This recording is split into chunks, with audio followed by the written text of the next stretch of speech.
Good evening, ladies and gentlemen. My name is Nemeka Onyeka Obiri. I'm here again to submit that propaganda does not equate to good governance. Food inflation today in Nigeria is over 30%. Don't let anybody deceive you. I've read the propaganda. Not actually propaganda. Let me know use the word so that they will not feel, there's something about those who purport to lead us. They are very touchy. They don't like honest criticisms.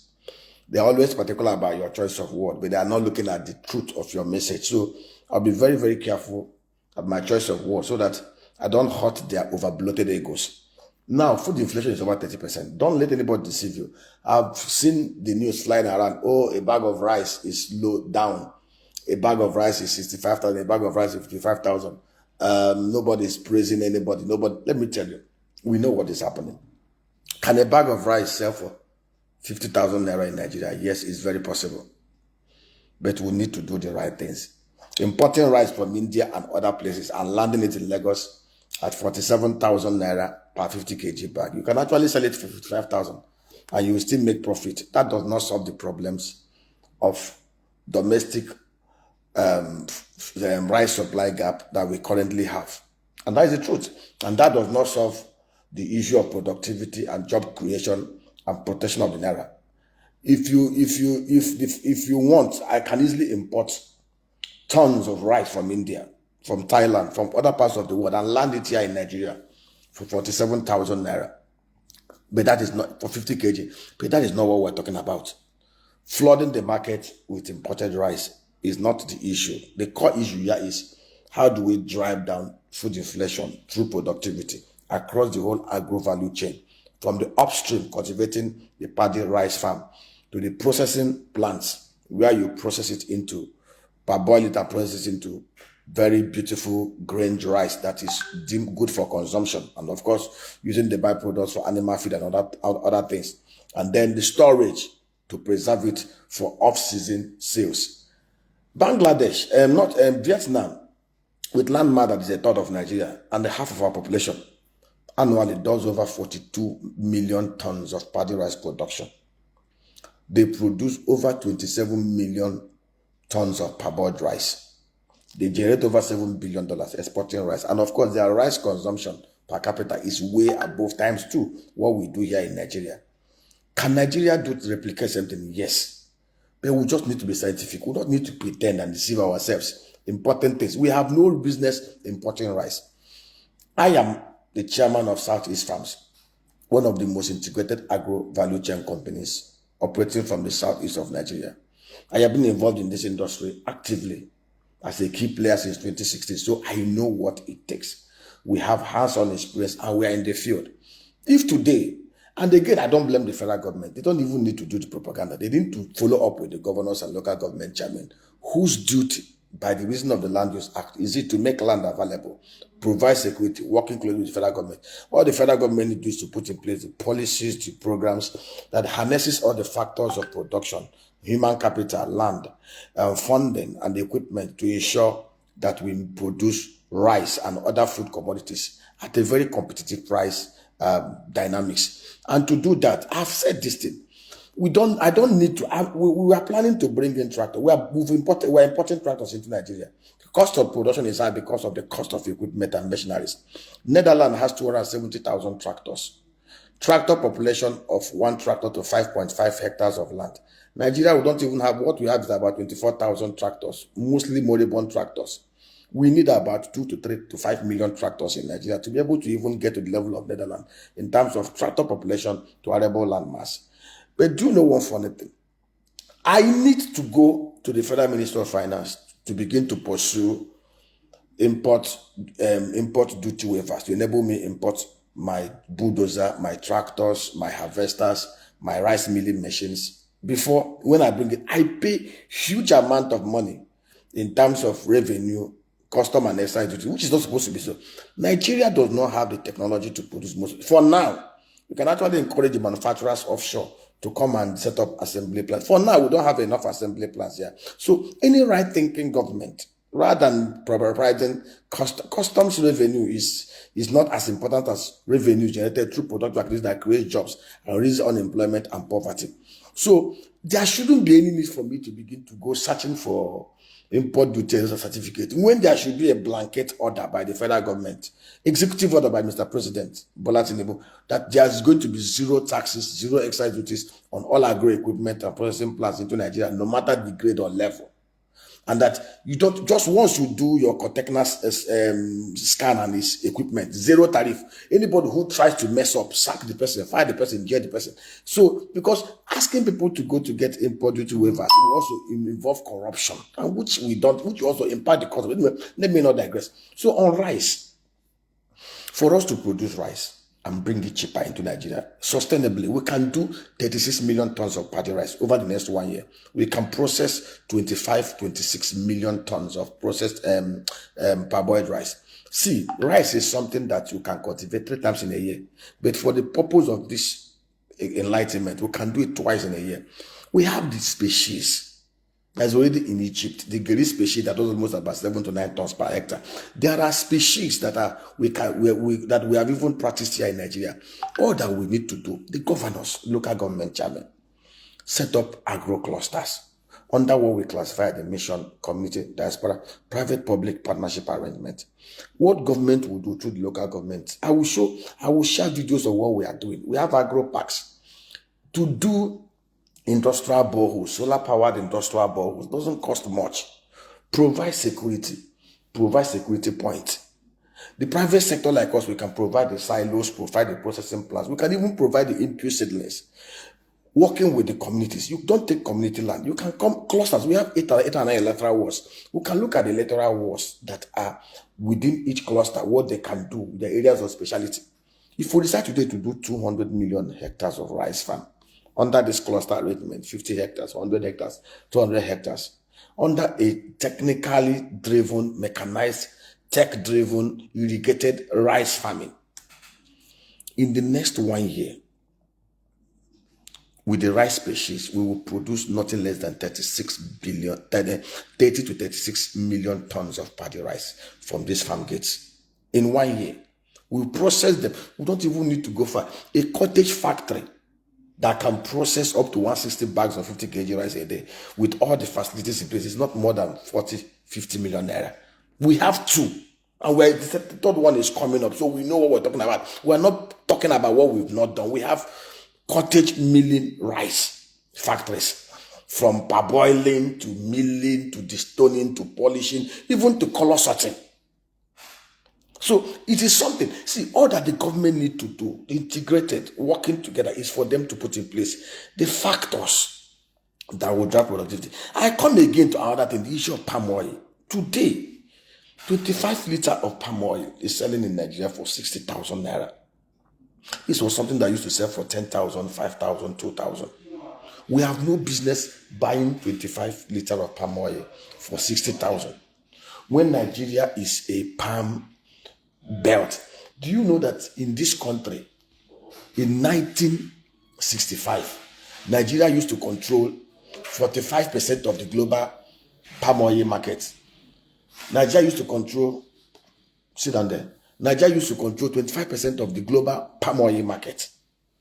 Today, that market is $82 billion sized, controlled 85% by Indonesia and Malaysia. Today, Nigeria consumes about 2.4 million tons of crude palm oil. We only produce 1,050,000 tons. To cover the domestic supply gap, we need to cultivate 400 to 500,000 hectares of new Tenera, Super Tenera palm plantations involving 85 million nursery trees. We need to set up thousands of cottage factories in those centers.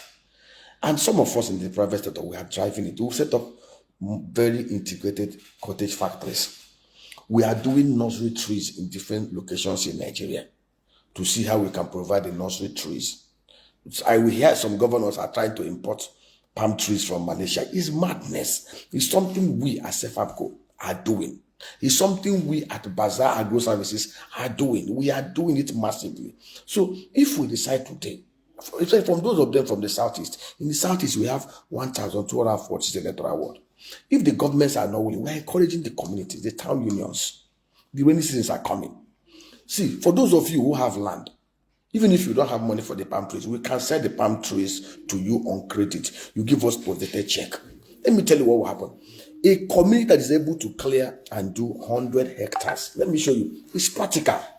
A community that is able to do 100 hectares of the Terra palm plantation within the next 6 years will be able to generate nothing less than 600 million naira from their community annually, selling the fresh fruit bunch to us to process for them.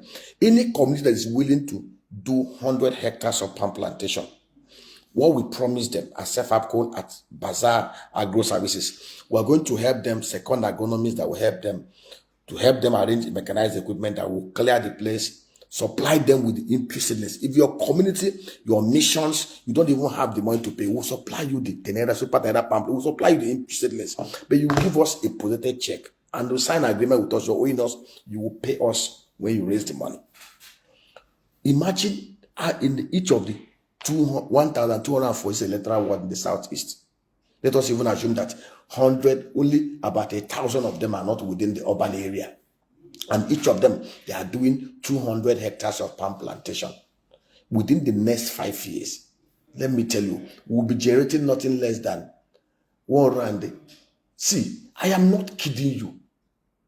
If we have in this 1,000, if we have 1,000 wards, and each of them, they are doing 200 hectares of palm plantation. Each of these wards will produce about 600 million naira revenue, selling the fresh fruit bunch. We will set up cottage factories to process it. In the next 4, 5, 6 years, price of palm oil will crash. We will be exporting palm oil to other parts of the world. We will regain our market share. Wema is a Fortune 500 company. Wema is from Indonesia and Malaysia. They are based in, their major farms are in Indonesia and Malaysia. Wema does turnover of over $73 billion annually. Go and look at what Okomo and Presco is doing. 11,400 hectares of land that is producing, or thereabout. Presco does almost about 200 billion naira turnover, selling palm oil and the derivatives. So this is no science. There's no top science about this. This is just people having the political will, having the sincerity to do what is right. I can point out to you from yam, from sesame, from moringa plantations, from cocoa, from snail farm to fishery. I can point out to you across all the agro value chain how we can scientifically, under an integrated and honest manner, produce over 300 to 500 billion dollar worth of agro exports out of Nigeria. Netherlands, 18 million people, less than 200,000 farmers, arable land mass of 1.5 million hectares, 270,000 tractors, over 350,000 greenhouses, and other things. They generate over $122 billion euros annually, exporting agro products. Their GDP is over, their annual revenue is over $648 billion. 18 million people, arable land mass of 1.6 million hectares. We have 65 million arable land mass. We have one of the best water tributaries around the world, from Niger to Benue to other rivers. We have the right amount of sunshine. We have the right amount of rainfall. We have the huge population. Over 200 million Nigerians are less than 64 years old. We have everything. All that we just need to do is those in government, from Abuja to 30 states, mustering the political will. First of all, slay insecurity. Put in place the policies and programs. Let me tell you, we have it all worked out in our playbook. How we can turn this country from becoming a shithole country, turn it from a shithole jungle into an oasis of agro wealth. There's no rocket science about it. It's something we are doing. I mean, we are willing to work with these governors, with these local government chairmen, with these ministers, with these commissioners, even with town unions and missions, pro bono. And interestingly, I'm so excited because in the Southeast, most of our diaspora brothers are buying into this message. You don't need to do anything. You don't even need to send money. They will eat your money. Go buy land. We will show you, we will help you purchase land. There are secure areas in Anambra and Abia State where you have relative security.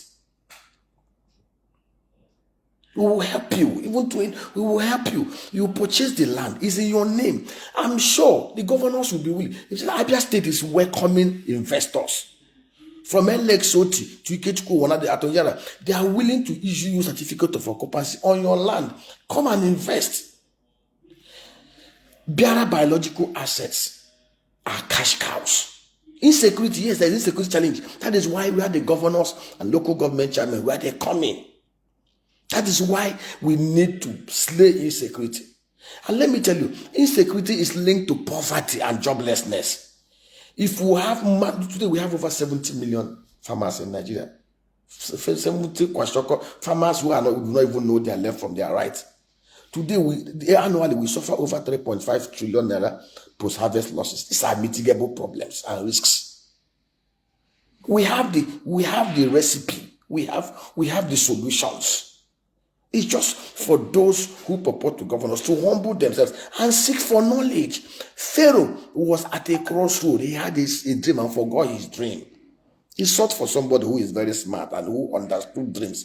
Joseph interpreted his dreams, told him his dream, interpreted, and helped him to execute it for 80 years. He did not say, oh, Pharaoh is Hebrew. Pharaoh is not Yoruba. Pharaoh is not Igbo. Pharaoh is not this. He looked for the man with wisdom.